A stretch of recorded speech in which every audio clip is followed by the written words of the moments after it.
Hi, and welcome back to another edition of History in Your Own Backyard. I'm Rachel, and we're here today at Cedar Grove, Indiana, at the old State Route 1 bridge. Come on, and I'll show you around. Back in 1880, a three-span bowstring through Truss Bridge crossed this section of the Whitewater River near the town of Cedar Grove, Indiana. It was built by the King Iron Bridge Company, but was destroyed in the massive flood of 1913, which wiped out many other bridges in the area. In 1914, this dual-span Camelback steel through Truss Bridge was built, and eventually it was incorporated into the new State Route system. This particular bridge became part of State Route 1. It served the rural area of southeastern Indiana, and particularly Franklin County, until a new bridge was built upstream in 1998.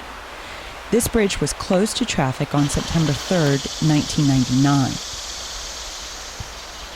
Since 1999, it served as a bridge for people to walk across, getting to and from Cedar Grove, and to take in the beautiful view of the river below.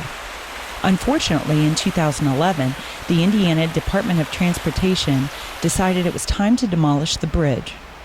However, a state-based group called Indiana Landmarks teamed up with a grassroots group called the Friends of Cedar Grove Bridge to help save the structure from demolition.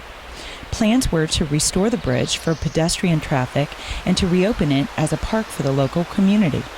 After 2 years of fighting to save the bridge, the campaign was finally shelved due to the lack of interest and support from the area residents and local government officials.